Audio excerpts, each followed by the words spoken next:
आज बात करूंगा वर्ल्ड फेमस एक्टर डैनी साहब की, जो दिखाते हैं अपना एक्टिंग के दम पर कमाल और लाखों लोग उनसे एक्टिंग सीखते हैं। जय त्रिकाल दे ले रख ले अपना त्रिशूल, अब तुम्हें मुझसे डरेगा। आज के बाद यहाँ का भगवान मैं हूं। मैं तुझे इस धरती पर नहीं आने दूंगा। जय त्रिकाल देव चिल्लाया, मुर्दा कफन बाहर की चिल्लाया। जी हाँ, ये डायलॉग है बहुत ही फेमस मारो and milestone actor, that is the Danny साहब का, डैनी डिसूजा साहब का। और नेपाली कलाकार जिन्हें कोई ये नहीं सोच सकता था, जिनकी आई थिंक फिल्म इंडस्ट्री में उनके अलावा कोई इतना फेमस, मनीषा कोइराला उनके अलावा कोई इतना दिग्गज फेमस एक्टर नहीं हुआ है। तो डैनी साहब ने एक से बढ़ के एक फिल्में की, जो शेषनाग का मैं डायलॉग बोल रहा हूँ, और ऐसे ऐसे डायलॉग्स उन्होंने बोले जिन्हें देख के आप रूह कांप उठती है। या तो अमरीश पुरी दा थे, तो अमरीश पुरी का तो जवाब ही नहीं था। वो तो नेचुरल एक्टर थे, बहुत ज़्यादा मेहनत की, और उनके बाद अगर कोई एक्टर हुआ जो विलेन के रूप में बहुत ही सॉलिड और बहुत बढ़िया जच्चा, तो वो थे। तो रूप बदल कर मुझे धोखा नहीं दे सकती। मेरी आंखें शरीर के अंदर छुपे हुए कोष को पहचान लेती है।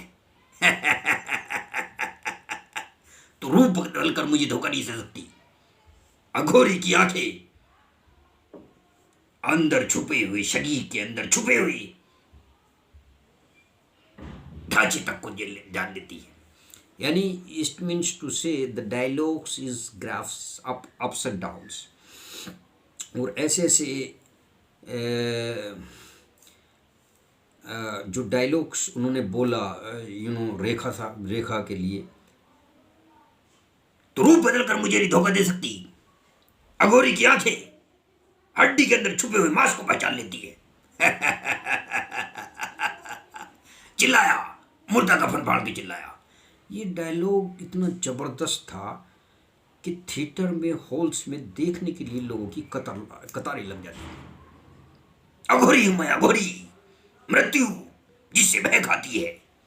कपास का पौधा ऐसा कोई नहीं बना जो अघोरी को शमशान पहुंचा सके। शमशान घाट के मुर्दों, इच्छाधारी नागिन यही है, ढूंढो।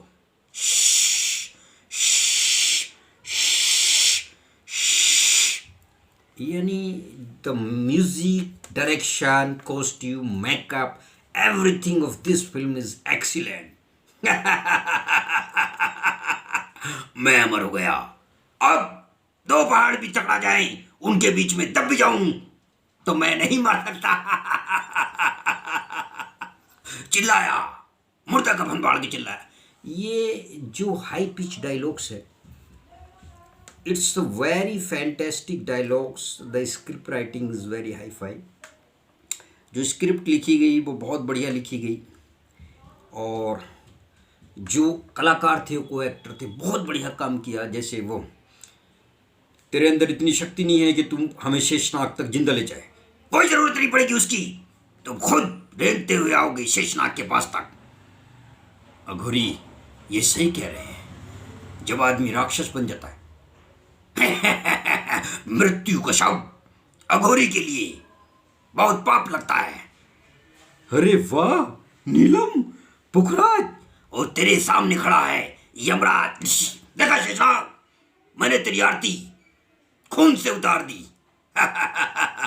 देखो सब लोग, यह है अमर ज्योति, जिसमें स्नान करके मैं अमर हो जाऊंगा। फिर दो पहाड़ भी बीच में टकरा जाए तो मेरा कुछ नहीं बिगाड़ सकते। ऐसे तुच्छ हथियारों की मुझे जरूरत नहीं। अब तू भी मुझसे डरेगा, भागेगा मुझसे, मैं उखाड़ कर फेंक दूंगा तुझे। ये क्या डायलॉग्स है। ये चीखना चिल्लाना बहुत था इसमें।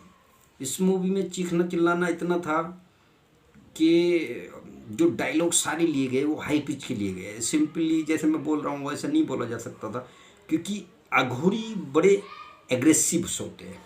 वीडियो अगर कट जाए तो समझ लेना वहीं रुक गई है भाई, मैं कई घंटे बोलूँ, मुझे मैं तो अभ्यस्त हूँ। तो अघोरी जो होते, अघोरी वे लोग होते जो मुर्दे तक को खाते, अघोरी जो होते मुर्दे को भी खाते, शमशान में रहते, शमशान की और शैतान की पूजा करते हैं, उनके लिए भगवान कुछ नहीं होता।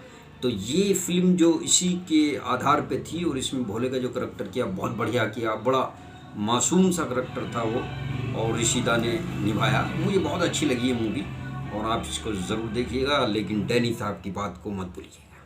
क्या था, 1000 छिपकलियों को भिगोया गया, सांपों की जहर से एक पुतला तैयार किया गया, और वो पुतला मैं था, मैं अघोरी। चिल्लाया, मोता कपड़ फान के चिल्लाया। ये सब डायलॉग्स एक्सीलेंट थे and very fantastic. The acting of Danny साहब की रोबोट फिल्म में भी किया उन्होंने काम। जब सना तुम्हारे पास नहीं रहेगी, तो वहाँ चपातियाँ सेकना, उनका जो वे ऑफ स्टाइल था वो बड़ा था ना। उसका नाम मुझसे बड़ा सलमान। अगर तुम्हारा कोई काटा तुम्हारे दिल में छुपता हो तो तुम क्या करोगे? अब्बू, हम उसे अपने दिल तो निकाल दो रुखसार को घर से ही। ये सारे जो चीखने वाले डायलॉग्स हैं, actually the way of acting is different by the different actors. हर एक एक्टर की अपनी अलग अलग अदा है। सलमान की कुछ और है, शाहरुख की और है, ये अलग है। तो thank you very much to watch this video.